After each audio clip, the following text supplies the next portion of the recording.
निफाड तालुक्यातील गोदावरी नदीच्या काठावर वसलेले करंजगाव येथील श्री खंडेराव महाराज मंदिर हे मंदिर पौराणिक असून चांदूर येथे मुक्काम करून दुसऱ्या दिवशी खंडेराव महाराज, म्हाळसा माता, बानाई माता दुपारच्या भोजनासाठी गोदावरी नदीच्या तीरावर थांबले.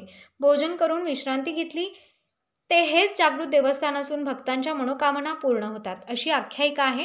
करंजगावी प्रत्यक्ष प्रभू श्रीरामांच्या व लक्ष्मण यांच्या पदस्पर्शाने पावन झालेली भूमी आहे. प्रभू श्रीरामांनी स्वतःच्या हस्ते स्थापन केलेले सिद्धेश्वर महादेव मंदिर आहे. दक्षिणमुखी हनुमान मंदिर आहे. सर्व प्राचीन मंदिरे गोदावरी नदीच्या तीरावर एका रेषेत आहेत.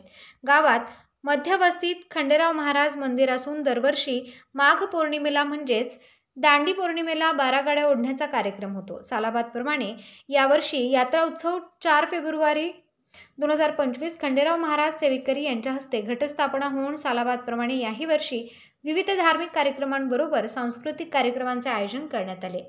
प्रभू श्रीरामचंद्रांच्या व राजमाता अहिल्याबाई होळकर, छत्रपती शिवाजी महाराज, संतश्रेष्ठ जनार्दन स्वामी महाराज यांच्या पदस्पर्शाने पावन झालेल्या या श्री क्षेत्र करंजगाव या पावनभूमीत 12 फेब्रुवारी रोजी सकाळी 6:30 वाजता गोदावरी नदीच्या तीरावरील श्री खंडेराव महाराज मंदिरात होम हवन मांडव डहाळे यांची वाजत गाजत मिरवणूक निघाली. संपूर्ण गावात महिला व मुलींनी सडा रांगोळी काढली.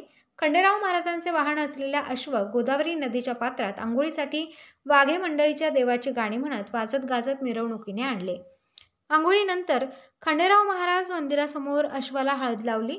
अश्वास बाशिंग बांधून सजवल्यानंतर अश्वाची संपूर्ण गावातून वाजत गाजत मिरवणूक काढण्यात आली. यावेळी 12 गाड्या ओढण्याच्या मार्गावर ठिकठिकाणी कापूर अगरबत्ती लावली. भंडाऱ्याची उधळण करत एकोट एकोट जय मल्हार, सदानंदाचा एकोट, खंडेराव महाराज की जयच्या जयघोषात मिरवणुकीनंतर अश्वरथाला जोडून 12 गाड्या ओढण्याचा कार्यक्रम पार पडला. 12 गाड्या अश्व ओढून जाताच रस्त्यावर पेटवलेल्या कापूर, ज्योती, भंडारा कपाळी लावण्यासाठी भाविकांची एकच झुंबड उडाली. त्यानंतर मंदिरात भाविकांची खंडेराव महाराज मंदिरात दर्शनासाठी अलोट गर्दी झाली. महाआरती होऊन महाप्रसादाचे आयोजन करण्यात आले होते. यावेळी सुनील कराटे, जगनबाबा गांगुर्डे, रोहिदास हांडे, किरण पिठे, तुषार गोसावी, मल्हारी पावशे सह शिवमल्हार मित्रमंडळ व खंडेराव महाराज भक्त मंडळ, पंचक्रोशीतील सर्व जय मल्हार वाघे मंडळ, करंजगाव व पंचक्रोशीतील हजारो ग्रामस्थ उपस्थित होते. महाराष्ट्र सातबारा न्यूजसाठी मुकुंद आव्हाड, सारोळे थडी.